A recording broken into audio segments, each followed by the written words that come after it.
Welcome back to Friday Night Shit Chat. I'm going to be your host this week, Dan, the Heartthrob. I'm joined here by my co host, Nick, the Dungeon Master, What's up, guys? and Nico, the Movie Master. I'm your Huckleberry. Yo, what's going on, everybody?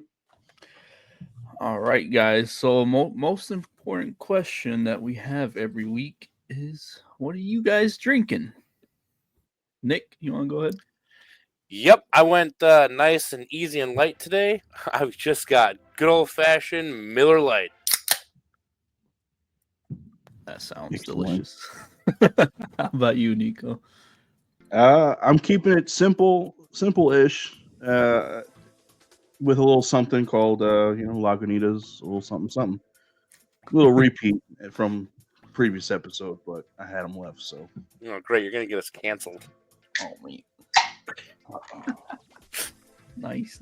And I'm having a blue moon today. Ooh, fancy. A little That's classy. guy. You know why they call it Blue Moon? What? Because once you have it and you taste it, you won't want to have one for a Blue Moon. I butchered it, but whatever. You know what I mean? You know what I mean. Close enough. That was clever. All right, guys, for our topic this week, we're going to learn what we like to spend our money on. So, hobbies, everybody has them. Well, hope everyone has them. We're just going to go through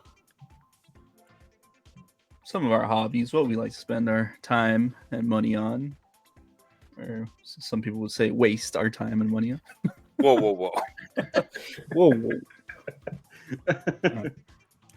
So I think I'll start this off by bringing up one of my biggest hobbies. I would say for the longest time would be cars, and I got into cars when I was a wee lad.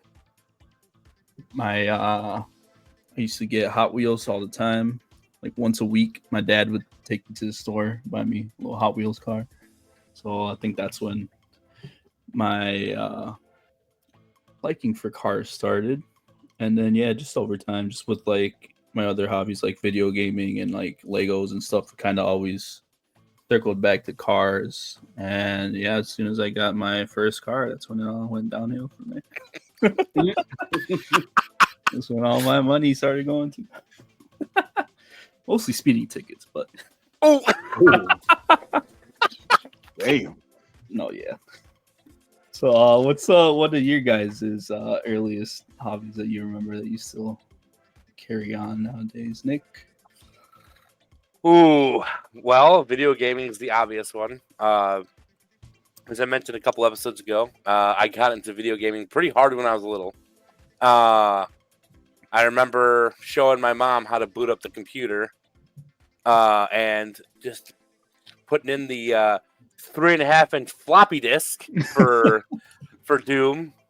Is that what you put in? Yeah, that's what it came on. And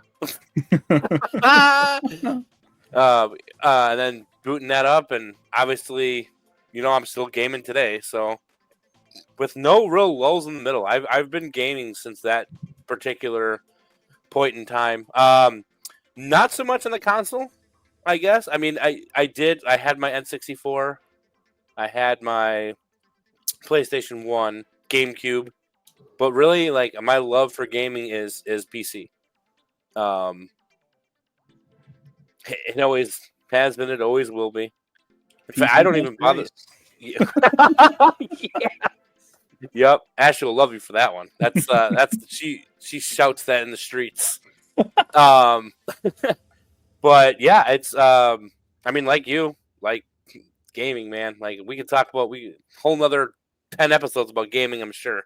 Oh, there's gonna be plenty more about that. Yeah, but yeah, I think that's probably my earliest hobby is sitting down and playing the game. Mm-hmm. How about you, Nico? What's one of your earliest hobbies?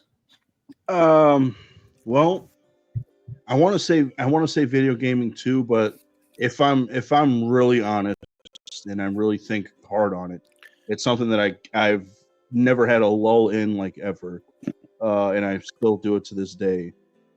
No, it's not what I was talking about earlier that I did when I was 13. It's, I'm doing it right now. Oh, Hey, oh boy. what was that? Yeah, what was that? what are you talking about? No, it wasn't me. Yeah, okay. Anywho, I mean it's part of my name, the movie master. I watch movies and TV shows, but like movies more often because like I don't know, I love getting into a world, a story, sitting down and like being enveloped in that world for an hour and a half to 2 hours, 3 hours if you're a Marvel movie, and just, living in that world for a little bit, kind of escapism as it were. So yeah, I mean, still real hardcore into movies. Nice. Yeah, that's funny because when I first saw the Fast and Furious movie, that's when I got even more Into car. my car hobby. So yeah, no, it's that's like the perfect way of wording it. Like you just completely get, just focused in on the movie and you just lose yourself for a little bit. I remember I was going to the theaters, like every time a new Fast and Furious movie came out until like the last few ones that were kind of crazy. But me and my friend group would we would drive out there all together. Well, like in our separate cars, kind of just cruise there. And it's just always like, I think movies in general, like for me, when I go see them in a movie theater, I always leave feeling like, I don't know how to explain it. Kind of like It changes your view, right? Yeah. No, like with the new mindset, depending on what movie you watch.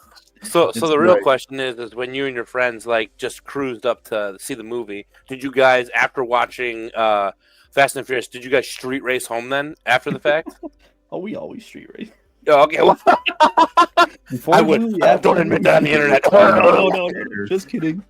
Joke. No, yeah, but no, yeah, it's funny because the movies goes back to kind of connects everything too for me, like the video games and stuff. What's one movie that? Oh, just turned into an episode about movies again. Sorry, Nick. No, you're good. What movie do you remember seeing that was kind of like gave you that like mindset first, if you can remember? Which you said first? Or which movie made you kind of fall in love with like movies? Huh. What movie made me fall in love with movies? Wow, dude, that's actually a really good question. I got to think about it now because I mean, yeah, so I had to think about it a little bit because I was like, I'm not sure if we answered that in the movie episode. back when I was a kid, my stepdad, he used to record movies or back before DVR was a thing or back before streaming. Again, I'm old, folks. He would record on the VCR on blank tape. He would record freaking like episodes of shows that I liked, or he would record tons of movies from like HBO or like Cinemax and stuff like that. We had so many movies. So I'm trying to think of like what movie really kind of got me wanting to watch movies more and more often. It was, if I'm honest, it was probably like a Disney movie, something like oh boy, like Rescuers Down Under or something like that. That's a good one. But the thing that really got me kind of, I want to say hooked on movies, probably back in 95 2005 when the Mighty Morphin Power Rangers movie came out. I remember going to see that in theaters with like my little sisters, or my little sister, because my other little sister wasn't born yet. My little sister, a couple of my cousins, my mom and my stepdad. And like I remember freaking like falling. I mean, I already watched Power Rangers as it was, but like this is the Power Rangers like on the big screen. You get to see like the Zord in like better look, quote unquote, better looking graphics than it did on the show. For that time, that's about as good as freaking CGI was. Plus, there's like this whole big story, this whole like plot line. It was longer than like a 22-minute episode. Like it was awesome. So like if I had to say anything, it was probably that really solidified that like I want to go to the movies to see movies. I want to like, I love watching movies and stuff like that, and like I really got into it a little bit more. So I think that's probably what it was. Nice. How about you, Nick? Same question for you with video games. Ooh, with video games, gotta say nothing for movies. We know. Well, I mean, I think I have to stick on the Doom train here because, like I said, it's the oldest one. I still played it, as I mentioned in the video game episode. I still play the old Dooms today. Right? They got an update, and I played them. I've played them without the update. I've played, master levels for Doom 2. I've played custom WADs, which are what the Doom files are called. They're called .wads. I played Doom 3, Doom 2016, Doom Eternal, and I'm looking forward to Doom the Dark Ages coming out in May. Yeah, I'm so excited for that freaking game. So, I mean, there's just something about like the type of music that's playing in the background, and you're just hacking and slashing at demons, and obviously the dynamic of Doom changed with Doom 3. They kind of made it more of a horror game, which still loved it. I mean, I didn't like the. I was a little heartbroken that like the monsters didn't look similar to like, because like when you're going from like a 2D, air quote 2D game like Doom, Ultimate Doom, Doom 2, Final Doom, and you're like, hey, now it's 3D, but you changed all of the models. I'm like, man, I really want to see what like an Arachnotron looks like in 3D. Well, then Doom Eternal comes out and delivers that, and it's just, in my eyes, it was perfect. Like Doom Eternal, like it took Doom 2 and all of its demons and made it what I was looking for with Doom 3. So earliest and game that kept me going on the game train, Doom, for sure, 100%. And that's just shooters. I mean, we can, like I said, we can make a whole nother 10 episodes on gaming if you want to. But, You probably will. But yeah, so I mean, how about what about card games? Like, are you guys getting into Pokemon or Magic the Gathering when you were Ooh. little? I guess I definitely had a Pokemon card collection when I was younger. Nothing like substantial. I was like pretty young, so I wasn't like always going like hunting for them. And I almost always got them for like birthdays or Christmas and stuff. So I had them for a little while, and I had a good collection. And then one day that just kind of got given to my little cousin without me knowing, and I was out all of those cards. Magic the Gathering was a little bit of a newer thing for me. I still haven't gotten into it like wholesale. There was maybe like there was a couple of months period where I was like actually buying cards semi-religiously, and then I was like, dude, I'm wasting a lot of money on these, and I don't go anywhere to play, so like maybe I should just stop. So I still have quite a bit, but I just I haven't really. That's not a hobby. That's not a collection that I've like fleshed out. Yu-Gi-Oh was kind of the same thing. It was kind of an like a fad for a little while for me that I just kind of got into and then kind of fell out of. I just wasn't that big into Yu-Gi-Oh. But I mean, as far as that was pretty much it. I mean, I never really quite got into the card, trading card like hobby. What about you, Dan, or you, Nick? I never really got into it, honestly. My mom never bought me them. But I think the only time that I ever got cards was I know for a little bit McDonald's did it with like the Happy Meals and something. But no, I never really got into any of the card games. My cousins did. Like I would like going over to their house and like kind of playing like a Yu-Gi-Oh with them, but I don't think we knew the rules exactly, so we're just fucking around with the cards pretty much. You have to change the episode name to "This Is Why Nick's Broke," because, boy, let me tell you, do I got something for you? So I did start out with Pokemon, and I was like an avid collector. Like I wanted to get all 151 if you counted. I believe Mewtwo was a promotion. I can't quite remember. And then it's a promotion. What's that?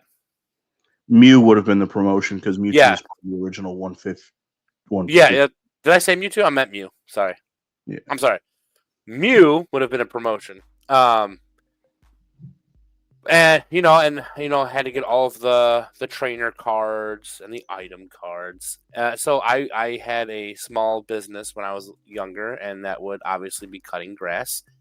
And I was approached with an opportunity to be the neighborhood paperboy. And my mom and dad said that I could buy Pokemon cards and stuff like that if I promised to save some money in the bank account. And they were trying to teach me the value of money, blah, blah, blah, boring. But yeah, 90% of my paychecks, or air quotes, paychecks or tips at the, in cutting grass, Pokemon cards. Like, I actually still have my whole 151 set in my basement. That's cool. Yep. I have a first edition holographic Charizard, a Blastoise, and a Venusaur. So I'm somewhat sitting on a fortune, I guess you could say, because they are selling for pretty high right now. Guys, this is where he lit us. Yeah, right. I mean, okay. Well, and that's just eBay pricing. Like they're not graded, so that's problem number one. I never got them graded. Problem number two is my Venusaur got chewed up somehow. I don't know what happened to it, but it is pretty beat up. Oof. Yeah. But continuing on with cards, as soon as because I don't think anyone really knew the rules of Pokemon. I mean, I'm sure they were out there or whatever, but my friends and I got into Magic the Gathering, and you said you were buying like a couple packs a week or whatever, and you're like, oh, I gotta stop because I'm wasting money on that. We card shop surfed. We would spend hours at card shops going through their singles and like, we need that one card. And then internet became a thing and Card Kingdom was a thing, and you'd be able to build the perfect deck. I'm embarrassed with how much money I've spent. Nah, that's not, because I've spent more on other things. I spent a lot of money on Magic. I still have decks from. I sold most of my extra cards, but like I have decks from way back when we were playing, like in tournaments and stuff like that. Because they had a big match. Magic the Gathering was pretty big out here for a while. They actually had a Wizards of the Coast store in Woodfield way back when. I don't know if either one of you. Well, Dan, you might be too young for that, but Nico, you might know. Yeah, it was like Wizard of the Coast is Magic and D&D and stuff like that. They actually had a brick and mortar store in Woodfield, and they had a big tournament there. Actually, yeah. And yeah, I mean, I got stomped in like the major tournaments, but like the local tournaments, like the Bartlett Coin Shop had tournaments for Magic, and a lot of those I started winning. And then I applied to become a Magic the Gathering like official like judge. And I did that for like a year, and then I was like, I couldn't do it. Just the community was just a little, toxic, I guess you could say. But going back to like, I've actually bought Magic cards recently, because they did like a collab. It's the same company, but they like crossed D&D and Magic the Gathering. So I basically bought like every pre-made deck and like 20 booster packs just to get like the cards from that set. So, and that's recent. That was like 2 years ago. I probably dropped like, actually listens to this, $40 on Magic cards 2 years ago. It was probably close to like 275 or something like that. Ooh, boy. Yeah. So, but yeah, that's that's my what did we call it last episode? Your oh, I can't remember what we call it, but you know, that's my confession for the night. Probably not. There's probably more. Guilty pleasure, right? Guilty pleasure. Yeah. I mean, just kind of going back to Magic the Gathering, I never once I kind of started seeing it kind of going out of hand, that's when I stopped. But so I was buying booster packs, and I was buying like full on like the I don't know what you call them, like the whole sets, right? The big sets. The pre-made decks or the booster boxes? Maybe it's the booster boxes, yeah. Where you got like a bunch of booster packs inside? Yes. Yeah, the booster box. Yeah, and then I also went on to like a TCG website and was buying singles off of the TCG website in order to build decks.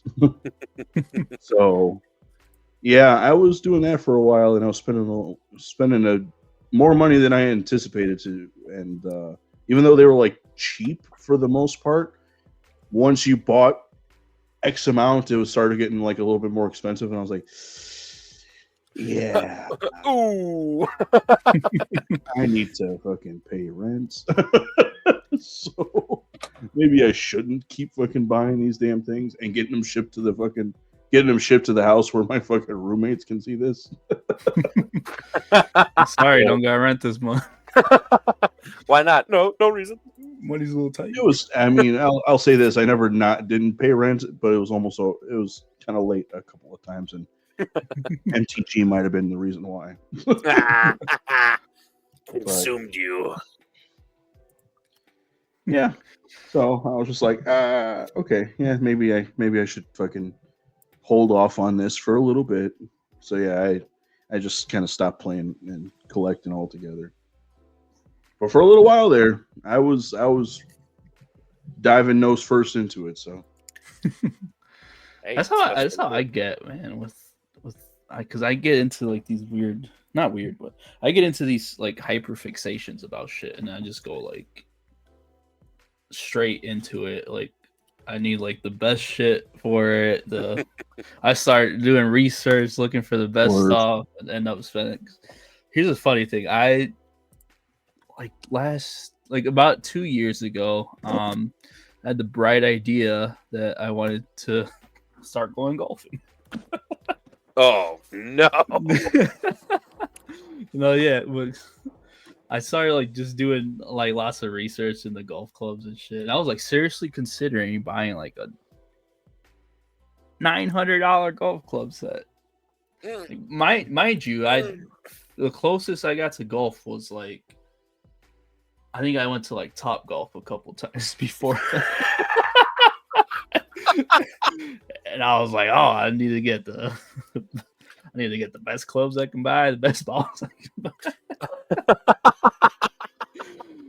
And then because I had I think it's sorry because one of my friends brought it up and he had said that he went to like a company outing and had like golfing and stuff.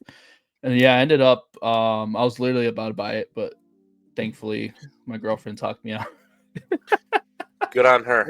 And then I bought I think it was like $70 set I found on Facebook Marketplace. And then I only went golfing once. Bro, it's too bad how long ago was this? Like a year and a half ago.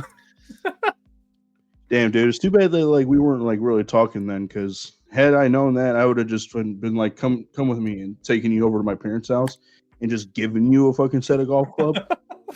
My dad, no bullshit, has and had so many golf clubs, golf balls, tees, bags, just that he doesn't use anymore because he can't really move up and down the freaking uh the pitch or whatever the fuck it's called, the golf course. Sorry, and like yeah, they just kind of collect dust, and they've sold off some, but like he still had some that like I'm sure he would have been fine with just like just get it out of here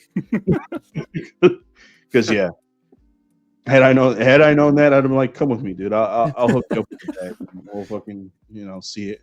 Whatever you do with it is on you after this." Come with me, son. Exactly. Because then at that point, at least it would have been like free or like cheap. Even though like $70 set, that's not Would have bad. saved me $70. Better than wasting $900.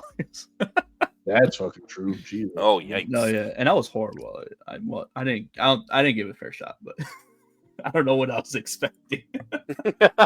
I was like, shit, if I get really expensive clubs, a nice club, I'll be good at it. But no, it's so hard. I could barely hit the ball straight. I could barely hit the ball half the time. Ooh. Dude, so I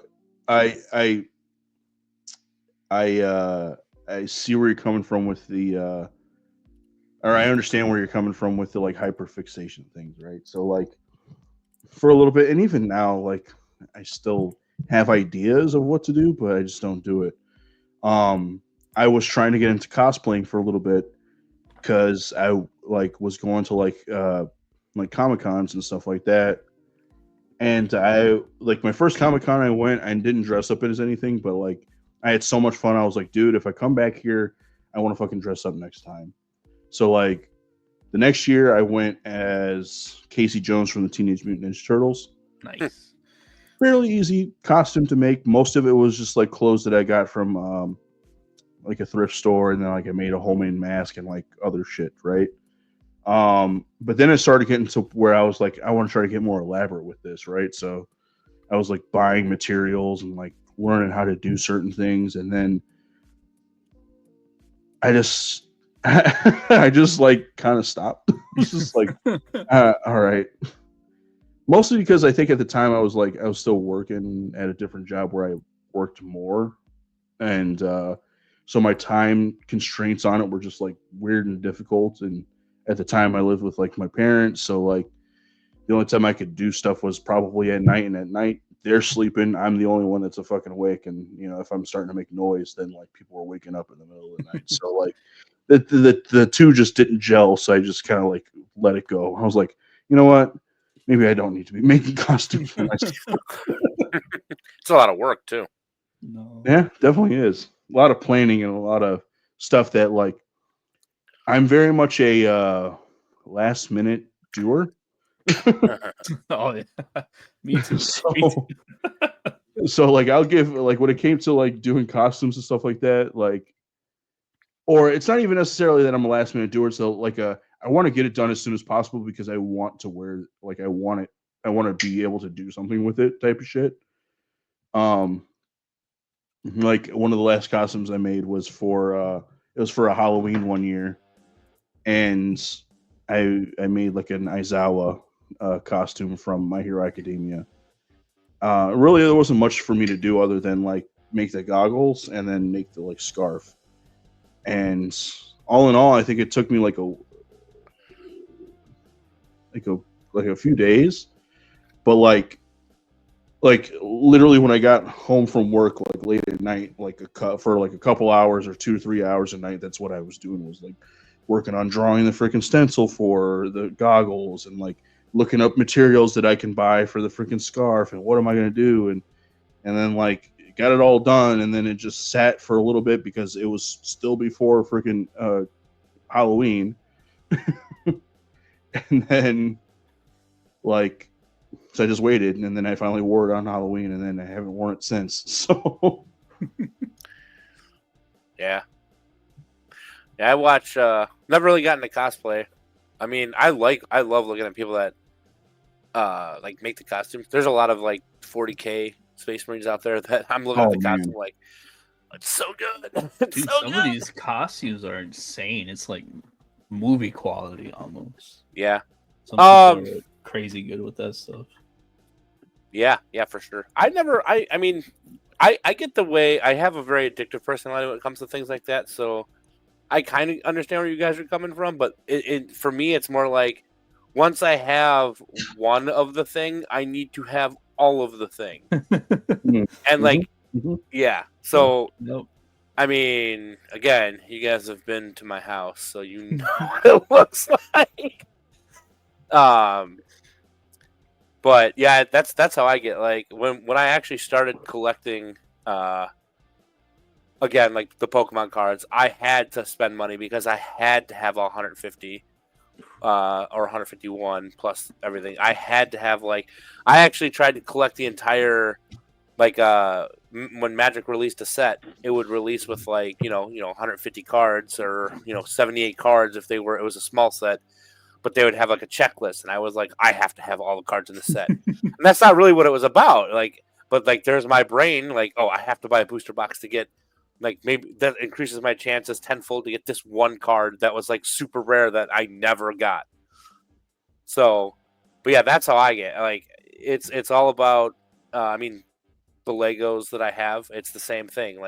I'm collecting mostly the modular buildings, and I've gone and priced out because you can go on Lego's website, look up an old set, and then individually price each Lego to build the set yourself. And I've done that, and it's yes. So, and I mean, those sets aren't small. They're not small at all. So no, I mean, I think the last one, the newest one that came out was $350. So, but that's and sometimes I feel like money is no obstacle for me, and I forget that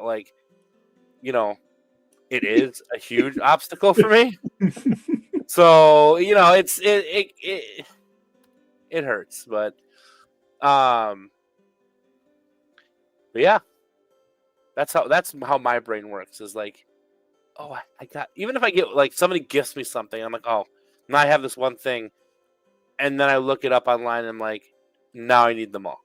I'm just gonna get them all. But what's the what do you think the most well, you already said yours, Dan. Yeah. I'm assuming the cars is the most expensive thing you've done. Okay. Yeah, talk about that a little bit, Dan. Talk about what goes into your what are you spending your money on with cars besides speed? Yeah, I was gonna say we're gonna get into that. But yeah, money spent on car. That's my second. Yeah, no, that's my first most expensive. I have a lot of expensive hobbies. Hey, amen. But no, yeah. Well, first of all, you gotta have a car. That's expensive. My first car I bought, got my first job at Jiffy Lube. 16 years old, working for $7.25 an hour. Yeah, that was horrible. I remember those days. Yep, not that was fun. like yesterday for you, wasn't it, Dan? Yeah, it was before. Yeah. Sorry. I forget. But yeah, $7.25 an hour. Worked my ass off, changing oil. Then yeah, bought my first car. It was $7,000 car. I don't know how much I ended up paying for it, so I financed it. But yeah, put $1,000 down on it. I think my car payment was like $300 a month or something. Got it from some sketchy dealership, but one of those buy here, pay here type of deal. They probably stole my social security number. Oh man. Oh, but yeah, my first car I bought, it was a Lexus. Literally. They probably had me write it down on the McDonald's neck. No, I'm kidding. Oh No, but yeah, first car I bought was a Lexus IS 300. It was only did like $1,000 down, $300 a month, and I wasn't making that much money. I think weekly my paychecks were probably like $200 to $300. Oh, It was horrible. Yeah. But yeah, literally, my whole paycheck would just go to my insurance, gas, car payment, and then whatever money I had left over, I would spend it on eBay and AutoZone parts. All I could afford at the time. But yeah, because I remember, I think the first big purchase I made for that car, it was coilovers. So it's like the strut and spring assembly for the car, like the suspension parts, so for the coilovers, they're adjustable, so you can lower the car more, and that was like a big thing back in the. It still is kind of a big thing, but for me, like I was really into like super low, like slammed to the ground cars. We would just call them slam cars, and that's what I wanted to do with my Lexus. So I bought the cheapest set of coilover. Mind you, a good coilover set for a car is gonna run you about $1,000, right? I didn't have $1,000. I bought some non-brand coilovers from eBay for like $200, and they were horrible. They came in, they were like C's, so they weren't even adjustable. They were just like at the lowest setting, so they were literally like when we installed them, the car was literally scraping on like flat ground, and installing them was a pain in the ass because the holes for the bolts weren't even lined up properly, so we had to like drill around it. So it was like me and my manager at Jiffy Lube sitting there at 10 p.m. after the shop's closed, trying to figure out how to mount this shit so we could go home. And yeah, it was just way more of a headache and it ended up being way more expensive because I had to pay to fix it later on. oh. But yeah, I think of my first car, like just the parts. I only probably spent like $2,000-$3,000. That wasn't really much. And then yeah, I ended up selling that car, and then my next car that I bought was another Lexus. It was an IS 350, so it's like the newer version of the first car that I had. And same thing with that one. I bought a nicer set of coilovers, more expensive. I financed them actually. That's how you know where my priorities were. 29% APR. But I ended up paying $1,500 for a $500 set. Oh, shorty. But yeah, probably on my second car, I spent a little bit more, just like on wheels, and so like when you lower a car, it throws off like the camber, so it's like the angle of the wheels, so the wheels end up tilting out a little bit after you lower it, and it really fucks with your alignment. So you go through tires like crazy. So I was buying new tires like every 3 months. It's just insane. And I was buying used tires because I could afford new tires. So I was making $10 an hour now working at Merlin. Oh, Merlin. And then, I got poached by the manager at Merlin when I was working at Jiffy Lube. So I was like, $3 more, I'll take it. I'm coming. I did a lot to my my Lexus, but I didn't buy expensive parts for it. They're just like what I could afford at the time, which were kind of shitty parts. But when you buy cheap parts, you end up paying twice because you gotta replace them more often than buying good parts.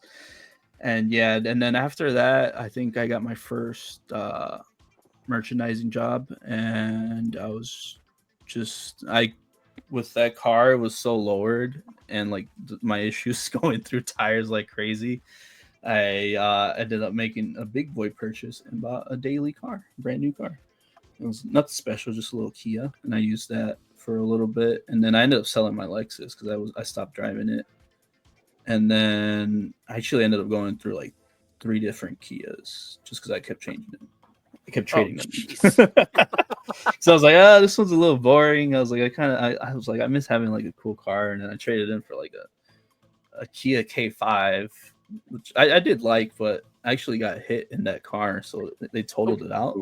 Oh yeah, but the thing that sucked about that is I bought it like during COVID time, and it was so cheap. I paid like $10,000 off of MSRP, and by the time like I tried to go buy another car, they went. That's when they like skyrocketed, and like this, if I wanted the same car, I'd pay like $15,000 more for it. So I ended up getting another cheaper car for a little bit, and then I had that for like 3 years, and I started really just missing like having a nice car like that I could work on, and because I've always kind of thought of cars as like an extension of myself.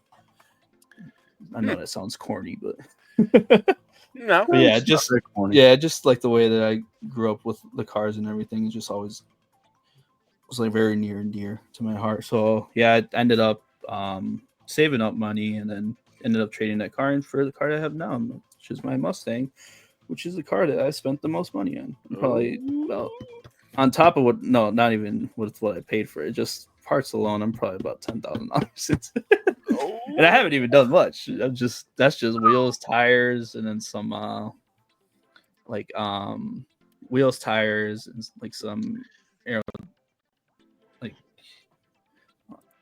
aerodynamic stuff. Just like a little wing, front lip, side skirts, and then the interior. I bought a base model, so I had like a little tiny little. It's a 3-inch screen. Looks like a calculator screen, and I hated it. This first thing that I bought was a touch screen, the OEM touch screen from Ford, and replaced it.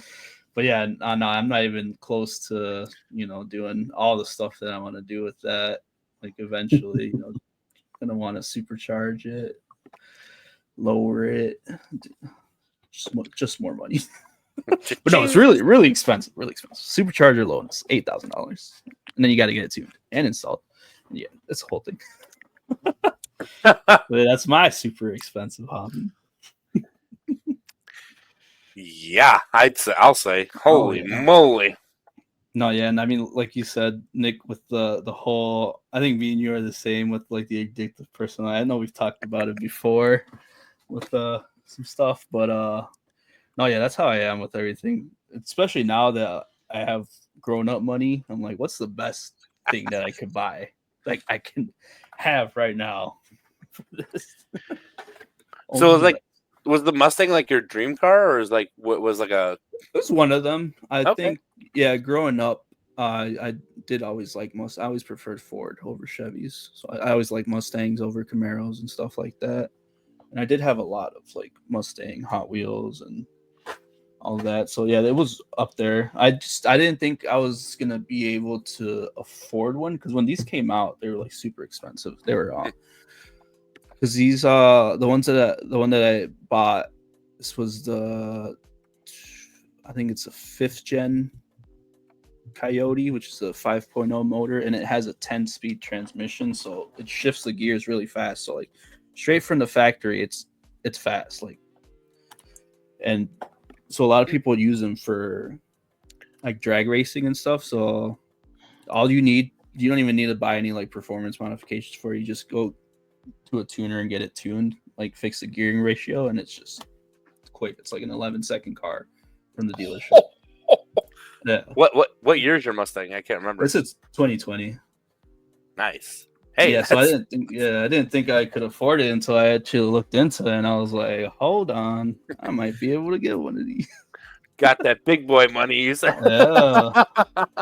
Oh yeah, because what I was originally planning on buying was because I was really into my first 2 cars were Lexuses, and I was really into Lexus at the time, and they have a car it's called an RCF. So it's a coupe, and it has a V8, so it's really similar to the Mustang. It's the same. It's a 5-liter V8. It's just an Asian. They call them like Japanese muscle cars. Okay. And yeah, it's around the same like like horsepower wise and handling as a Mustang. And they were affordable a couple years ago, but they discontinued them, and then the price went up like crazy. So you can't even get one used. Well, you can't get them new anymore, but used ones are running like $50,000, $60,000 for used one, which is crazy because I think around the time that I was looking into them, you could get them for like 30 grand used. I was like, that would have been the perfect time to buy one. But I could afford it then. Nice. Yeah, I was always big into Corvettes. Like I like Corvettes. Corvettes are nice. Yeah, I've always Great liked cars. Corvettes, and I don't think I'm ever gonna get there. I don't know if I want to anymore. But yeah, that was my big like. Oh, if I buy a sports car, it's gonna be a Corvette or the NSX from Acura. Dude, you can't. The '90s ones. Yeah. Oh, dude, yeah, those things are beautiful. Yeah. Beautiful cars. They have new ones. Have you seen the new ones? I have. Yes, I have. Yeah, those are nice too. They're just so expensive. Everything's so expensive. Yeah. Well, don't you have to import the NSX from Japan now? Yeah, I think a lot of them you had to import them. I know there's some in the States, but they've probably been imported. But yeah, it's hard to find one. I don't even think there'd be any for sale right now. Probably not. And if they are, they're probably like really expensive because they're like collector's items at this point. Those '90s ones. Oh, I bet. Yeah. I mean, have you ever heard of? Have you heard of Toyota Supras? Oh yeah, of course I've heard of the Supra. Yeah, those things are insane, man. They're like $70,000 now. Ridiculous. It's That's ridiculous. probably I bet if you freaking go up and get it loaded, it's probably a lot more. No, that's a used one from the '90s. Oh, Jesus. Yeah, the used. No, you can buy a brand new one for like $60,000. People don't like the new ones. They don't like the motor in them. Okay. It was like a partnership they did with BMW on it. So people say it's a BMW with Toyota badges. So people don't like it. But yeah, those '90s Toyotas, like the ones from Too Fast, Too Furious. Yeah, those things are going for like $60,000-$70,000 used. It's insane. Wow.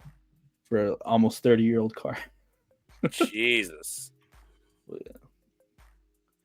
How about you, Nick? How much money you think you spent on minis ballpark?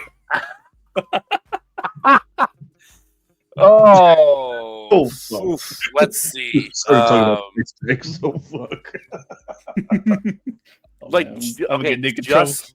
Just the minis, or like the minis that went with the board game, like Kingdom Death minis, and the minis I used for like all of them together. How much? Let's say like your shelf. Like, what would you value that at? Ballpark. How much did you say you spent on parts for your Mustang? About $10,000 so far. Yep, it's probably more than that. Oh, Jesus. I'm looking back at it right now. I mean, your average Warhammer set goes for like 62 nowadays. When I bought most of them, they were going for 40. So, man, I don't know. That's plus, I have. If I were to put up another row of shelves like above the one that you guys know, I could probably fill that whole row with more minis that I just don't have either built yet or ones that I've put away to get out other minis. So, I mean, Kingdom Death alone, like right now, the base for Kingdom Death, the actual board game is $420 just for the board game itself. So I have every pinup from the first era, which are like little extras for the game, and I have every expansion. And I think the total number of I think the total amount of the expansions together was 1,000. So, and I think every pinup was probably closer to probably $2,000. So just in Kingdom Death, that's probably $4,000 just in Kingdom Death models. I might be over on. Well, actually, no. I'm probably closer because I actually have an expansion in the back that I have not built yet, and I have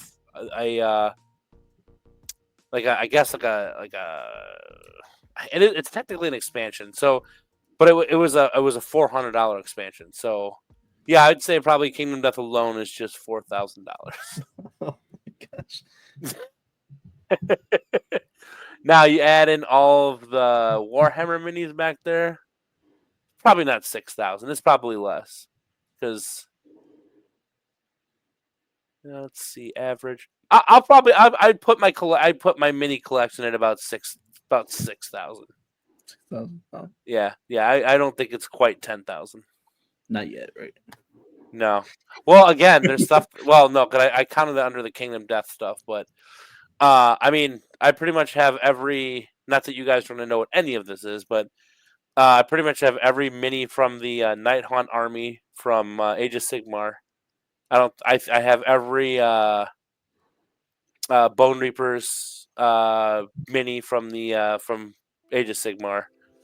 I have every. No, I don't have every one of those. I have every Chaos model from Age of Sigmar. So yeah, I'd probably say close to this. Probably my collection's close to 6K. Oof.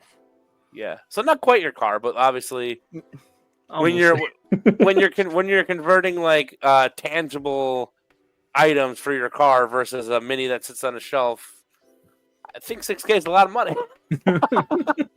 But now if you like, I mean obviously again you guys see my basement, so you know that I have every single like all of my hobbies are expensive. Like if you were to combine my minis, my board games, and my Legos, I probably trump your 10,000 easily. Yeah, I believe it. Because I mean, obviously, we've been to Gen Con a few times, and I think every time we've gone to Gen Con, we've probably spent somewhere in the target range of like $500.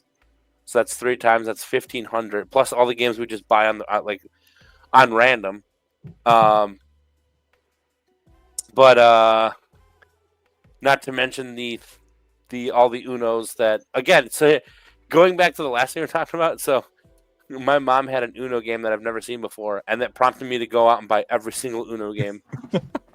I have all the Uno games in my basement right now, like Teams and like there's like All Wilds, and I'm like, yep, hey, it's $8. I'm just gonna buy all the Unos, and now I own every single version of Uno because I had to have it. I was like, oh well, I have Uno and Dos, so I might as well just buy all the freaking variations of Uno. But yeah, I mean. My board game, if you want to talk about an expensive hobby, like, and that's the other thing too, like a lot of the board games that you see on my shelf have miniatures to them, but they're specifically to the board games, so I don't display them, and they're not painted, and I will get crap from people that we know for not painting my minis because yeah, that's a table ready. yeah, that's basically what it is. Like, oh, you don't paint your minis, they're not table ready. Anyway. But yeah, so we've got a couple cons for board games. We used to go to the Gaming Goat, which is a board game store. Used to be one in Shamrock. They moved. Elgin changed names, but they we went there probably once a week and bought like a new game for like a year straight. Like it was just like, oh, we'd play the game like 3 or 4 times and then be like, cool, let's go on to the next best thing. So I kickstarted Kingdom Death and Gloomhaven and other games like so it's quite the collection. But yeah, that was it's hard. I think because I have so much stuff to do, like obviously, the minis, the Legos, the games, the video games, all the stuff. Hobbies are hard, especially with the 3-year-old. So, but like, and I have a game that will kind of like, tickle everyone's fancy too. Like if you like story-driven games, I have a game for that. If you like RPGs, I have a board game for that. Deck builder, I have a board game for that.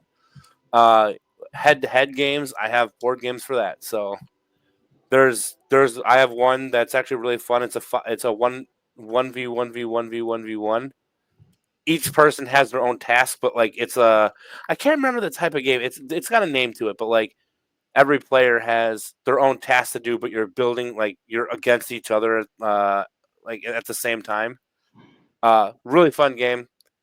There's actually games on my shelf that we have yet to play. And I have 4 games that I've kickstarted and I have not received yet. Like they're still being made that are getting shipped to my house, and I have no idea where I'm gonna put them because I have no room left. So, but yeah, I think like a board gaming for me, board gaming started.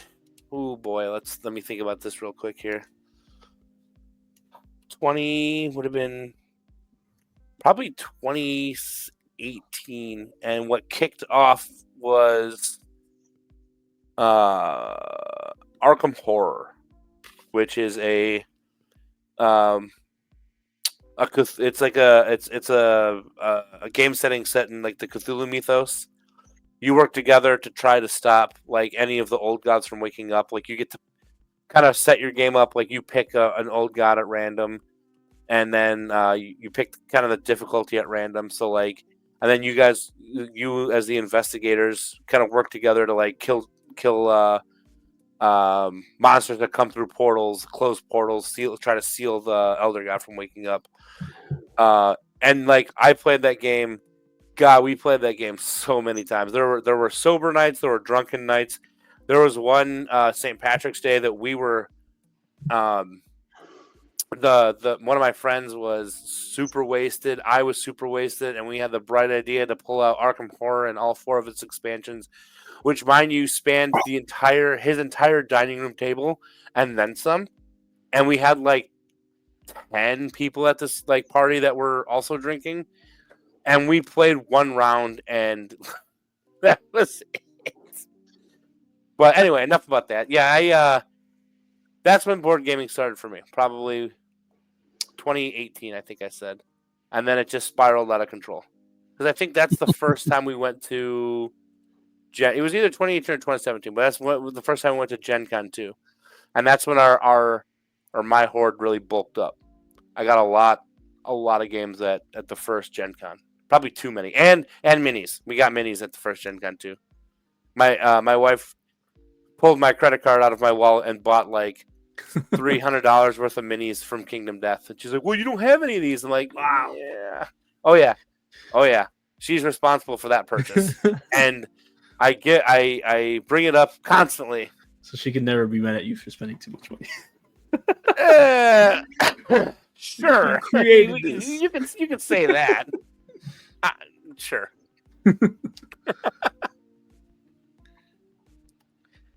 How about you, Nico? What's your most expensive hobby?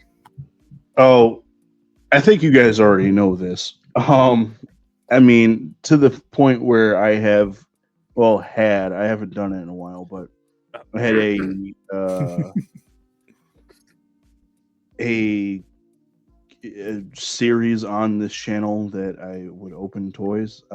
I collect fucking action figures. Nice. Like Whoa. they're not as expensive as like Nick's miniatures or anything like that, but it piles up quick. And any toy collector, whether it's for, well, I mean, hell, I mean, Nick can probably speak to this. It's all about the pile. How big is your pile? Yeah. And like, there's a ton of stuff that I have opened. There's a ton of stuff that I have on display, and then there's a shit ton of stuff that I don't have opened yet. Like, whether it's for space constraints or time or whatever the fucking case may be. But not only that, but then there's also a pile of stuff that I have freaking like on order at certain outlets or whatever like that. And it's just like that is by far the most expensive thing that I do besides like living a day-to-day life. So I mean, and for me, it's like I don't even do like the super expensive stuff. So like, I mean, it really just kind of there's a spectrum of like how expensive do you want to get. So like, you know, in terms of like quote unquote action figures, that being like a toy that is based on a specific IP or something or other. That has like articulation, whether it's, you know, quote unquote fully articulated, or if it's got like 5 points of articulation or whatever the case may be. You got your big toy. Like, I mean, you could go to the toy aisle and they have literally everything. There's the 5 points of articulation, like the big 12-inch action figures where it's just like they move their arms, they move their legs, they move their head, like 5 points of articulation. Don't have any of those because they don't really interest me. But those are probably your cheapest, right? Then you got the ones that are a little bit more expensive. They're like the like 1/12 scale, so usually anywhere between 5 to 6 inches. Actually, I take that back. So before that, then they also have the 1/18 scale, which is most of the time it tends to be 5 points of articulation too. But then they also have ones that are the same size that have more points of articulation. Those tend to be pretty expensive just because of how small and how detailed they can be. But then the one I collect the most is 1/12, so that's going to be stuff that's like 6 inches. That's your like Marvel Legends, which I have 100% more of than anything else. But then I've also got like McFarlane DC Multiverse, which is a fairly new line for the most part. It's at this point it's probably only about 5 years old or getting close to 5 years old, which they're a little bit bigger in scale, but their detail is pretty decent and stuff like that. And it's the only like real prominent, DC Comics line at the moment. And then you start sliding into other stuff. So you got stuff like your Gundams, either the Gunplas that that you can build or the ones that come pre-made. I have a couple of Gunplas that like the model kits, I should say. Those can be pretty expensive. They definitely get up there, especially depending on how big you get them and like what quote unquote material you get them made out of. Because there are ones that have like die-cast metal, and those can get expensive. I don't mess around with those. I just stick to like the cheapy $20-$30 ones. That you could get at like a Hobby Lobby or in like the special section at Target or whatever. And then you got other stuff like import action figures. So like things that really mostly come from like Japan. So like your SH Figuarts by Bandai, your Figma is I think it's Good Smile Company. Amazing Yamaguchi by Kyoto, which like I have a couple figures of. That's probably the most expensive ones that I own are made by Kyoto, Amazing Yamaguchi, and those are my Hero Academia figures, which is just really I just have Bakugo, Deku, and All Might, but like because Deku is like my favorite, one of my favorite anime characters.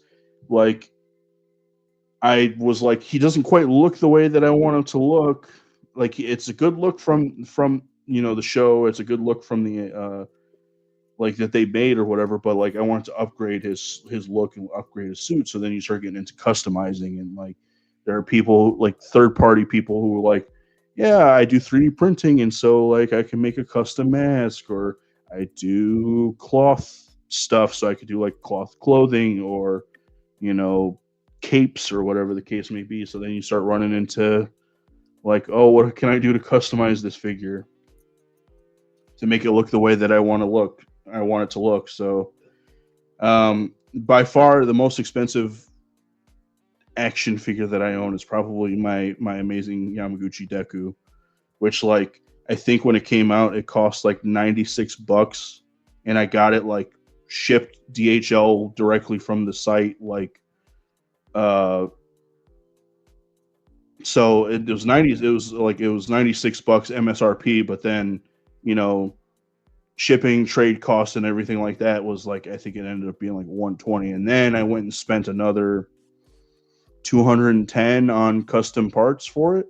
So definitely my most expensive figure. The rest are like I said, I mean, McFarlane kept his prices fair, like pretty fair for the most part. They've been like $20 figures, but then he's since been like bumping up his prices, but putting more into it. So like little bit more detail, some cloth goods, and like a few more, like a bunch of accessories and stuff. And he's been bumping those up in quote unquote the collector edition of things. So those tend to be like $30, and Marvel Legends started at like $20 way back when, and have since been bumped up to, I think they're $24.99 MSRP.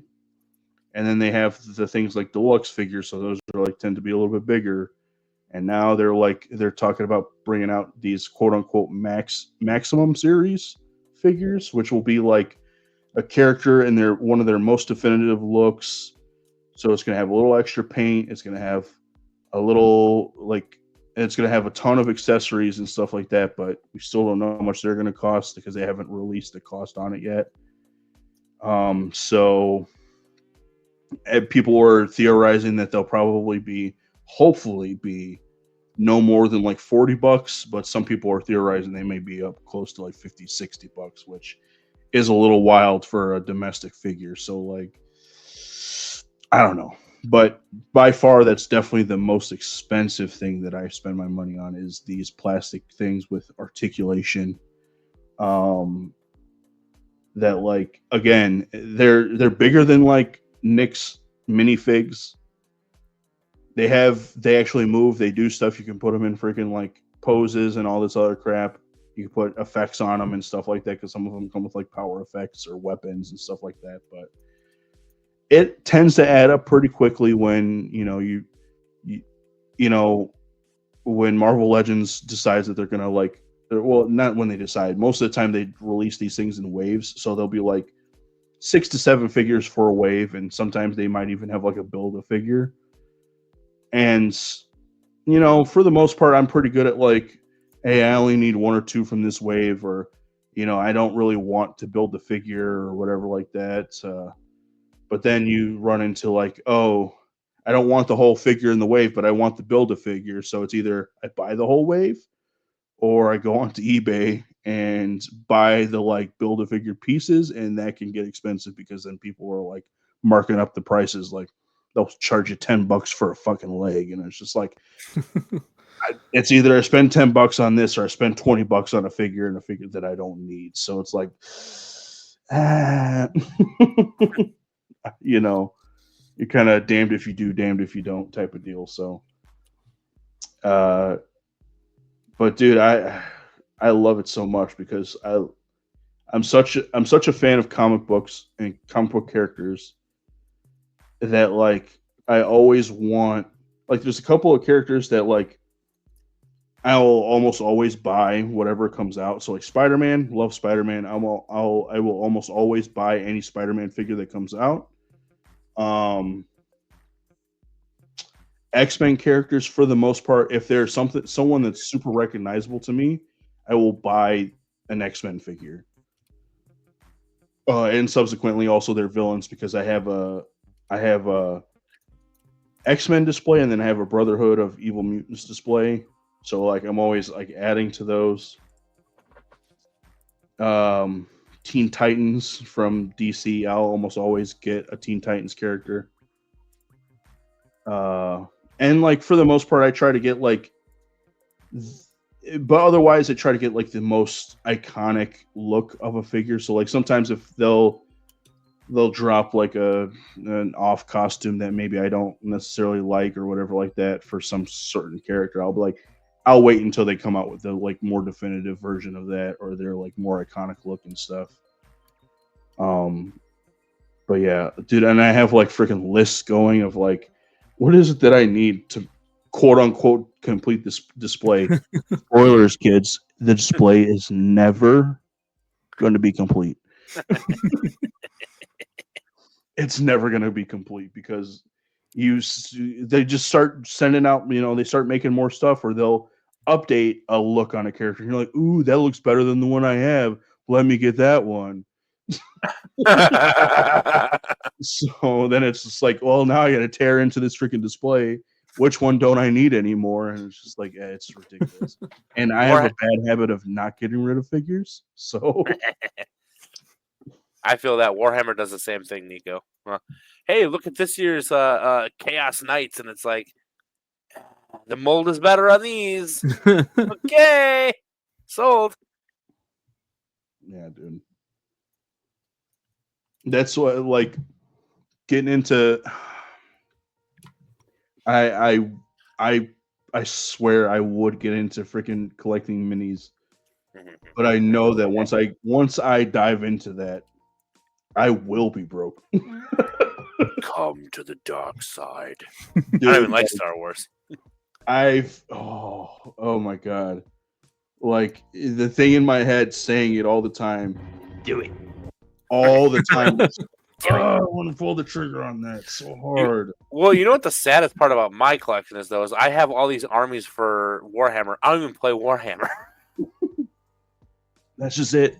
It's like I don't play Warhammer either, but I look at them and I'm like, dude, those things are fucking cool, man. Like, Yep. I kind of want some. Yep. That's how At least, I get. At least What's like that? some of them have come into. At least some of them have like come into use for you because like you can use them for D&D. That's the whole reason I have all the Age of Sigmar models, is because I literally can use everything for D&D. Like it's as like my one whole campaign that I'm running. A lot of the models I have are for that campaign, 100%. That's funny. So yeah, it's great. But Expensive plastic, folks. Expensive plastic. that's for sure. Like, that my old build a roommate- figure. I'm sorry. Go ahead. Oh no, go ahead, man. Go ahead. I was gonna say that build a figure stuff is where you would buy a figure and then there would be like a part of another figure in there, right? Yeah. So like, Okay. trying to think of one that was like really not really famous. I take that back. It wasn't really famous.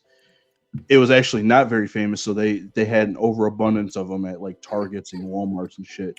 When the Eternals movie came out, they made figures for that movie, right? So I think they had 7 figures that made a build a figure, and then on top of that, they also had 2 store exclusive figures. One was for Walmart, one was for Target, and then they also had like a quote unquote deluxe figure. The deluxe figure was the villain of the movie. The rest, when you collected them, you built one of the other like main quote unquote teammates or whatever for the Eternals.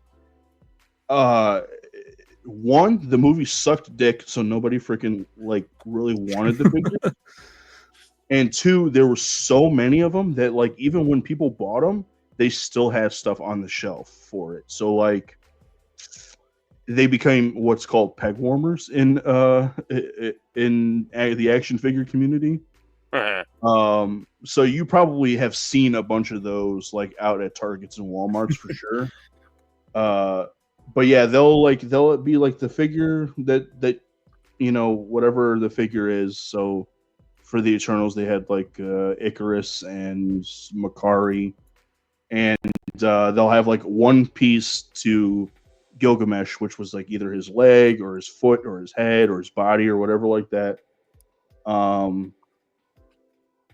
And then you collect all 7 pieces or whatever it was that you needed in order that was like in the main wave to like build Gilgamesh. And then the other 2, like the exclusive ones, they didn't have a build a figure piece, and then the deluxe one didn't have a build a figure piece. Nice. So, but yeah, they do that quite a bit. And actually, the latest one wasn't one that like really interested me. There was literally only like 2 figures in that whole wave that I was like, yeah, I need those. So I'm gonna just have fucking. And I can't tell you, I have like a drawer full of freaking build a figure pieces of shit that's built. Because it's like, I didn't fucking need the whole thing because I didn't want that character. So, but Yeah, I remember when I was younger, I bought, there were DC figures, and I think it was Mr. Freeze. I think it was Dr. Freeze or Mr. Freeze. It's Mr. Freeze. Yeah, it was Mr. Freeze, and I got Batman and Robin. So I think it was like the right leg and then like the torso, and then I could never find him anymore at the store. So I was just left with the leg and the torso. Dude, that's the other thing too that freaking sucks is especially when it comes to like collecting things that you need to like to build a build a figure. Like I said, like it was mainly it was I've only ever done that for excuse me. There was one Marvel figure and then there was one DC figure that I did that for, where I was just like, okay, I don't want to buy this whole wave, or I couldn't find like the last freaking piece, like the last figure that I needed in order to do it.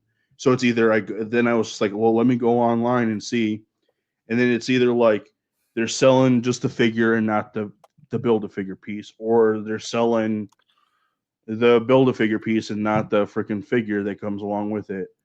And it's just like you have to sift through so much shit of just like to get what you want. Some people are, I mean, some people were cool, and the good thing about like getting online and getting on social media and stuff like and finding your quote unquote tribe of people is like there are people who are trading shit to like they're either trading or they're selling shit at like a quote unquote reasonable price. But then you also have the people who are like scalpers who are like, yeah, I'm just buying a bunch of these so I can fucking sell them at fucking reseller above MSRP, which like I get resellers who are people who are like, hey, I have stuff in my collection that maybe I'm swapping out because there's updated molds or there's updated looks or whatever the case may be. And so I want to get rid of old stuff in my collection. But the people who are like, yeah, let me just buy 10 of these, or let me buy a case. Let me buy a case directly from the store, and then I just sell all of them because I'm not actually collecting these, or I might keep one, but the rest is all for me to like sell 20% above the freaking MSRP. And it's just like, you're an asshole, bro. Because I couldn't get one because you decided that you were going to buy the whole damn case, and they didn't put that out on the shelf. Ouch. Oh man, now that we're talking about action figures, there was one that I was so close to buying, and it's so expensive now. Well, I think it was always kind of expensive. It was Batman. It was the one who laughs. Yeah, and it was a one. Yeah, dude, it's so badass. And it was a 1/4 scale, and it was like almost like $1,000.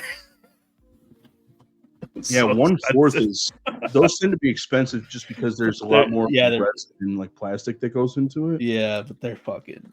That one is insane, dude. I think that's one of my favorite action figures. But I think I used to buy a lot of the. I think is it McFarlane who makes them the horror movies, the horror movie ones. Because I bought a Michael Myers Halloween 2 one, and then I have a Friday the 13th figure as well. He might have at one point in time because he does a lot of like different licenses and stuff like that. So yeah, because I might have at one point in time. No, it's not. It's NECA. They're NECA. Oh, NECA. Yeah, okay, yeah, they do. I was gonna say because they have a lot of like horror licenses and stuff now. So, I think we've talked about that before, Nick, about NECA because they do Dungeons and Dragons too, like classic Dungeons and Dragons. Oh, they do. Mm-hmm. Nice. Yeah, because I started seeing them in that little section at Walmart and Targets by the video games where they got all the Funkos and stuff. Oh yeah, that's the quote unquote the collectors section, I believe. Yeah, but everything there is just like you said, peg warmers. Pretty much, dude. Pretty much, and especially the Funkos, man. Yeah, fuck those damn things, man. Hey, whoa. I can't lie. I was collecting Funko figure. That's it. I've only bought one. The Funko Pops. Yeah. Oh man, that's what I saw them before we started. They have a Mephisto. Yeah, buy it now. I was collecting those for a little while too, but I have a buddy who like he has a full. I don't know if he does now. I haven't talked to him in a while. But when I first talked to him, when I first met, he had a legit full wall in his apartment building or his apartment building. In his apartment, in one of his rooms, double layer, top to bottom of pops, Wow. and he had them all like in his freaking like because that Funko Pop has like an app or whatever that you can keep track of the stuff. And check their pricing of them or whatever like that, like the value of them and stuff. So like he had them all like inputted in there and stuff, and he had a bunch of ones that he like went and got signed, mostly from like wrestlers and stuff. So like he went and got like wrestlers to sign a few different Funko Pops and stuff like that. So like obviously that ups the value of them. But like I remember seeing it and I was just like, dude, you have a problem. Because he like, I mean, he was on top of like, but he only collected like the stuff that he liked, so he didn't like just go get pops to get pops. But like, Funko is one of those brands that like they'll make a Funko Pop of anything that comes, any IP that's out there, no matter what it is. There's a Funko Pop of it. Yeah. Yep, I agree. I have Five Nights at Freddy's Funko Pops. Like not even like IP, like just like real people. They have freaking Funko Pops of. So it's just like there, you know, if there's a fandom that you like, there chances are there's a Funko Pop of it. So I kind of got onto that train a little bit and was like buying them up for a little bit, and I was just like, I'd rather stick with ones that I'm actually going to open and play with. So like, yeah. But Do you remember like what it was like a trend online a while ago where people were saying if you cut them open, they had stuff in their heads or something. Or there's like an Easter egg in their head, like a hidden. I remember that. No I wonder how way. many people. I wonder how many people they got with that shit. I wonder how many people they got to like fucking pop open the heads of those. Probably Hopefully not many because Mm. hopefully not many because like those things. I mean, they're not expensive fucking toys, but like it adds up. they hold their value. It's weird. Yeah. So like 20 minutes ago, Nico, you said expensive plastic. I was just about to say, yeah. Mm-hmm. It just made me think of Legos still. Like looking at all my like Legos in the back. Because again, it's another, I guess, hobby of mine is collecting Legos.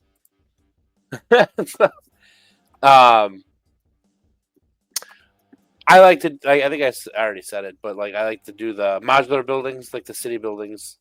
Priced them out, but also I have I don't know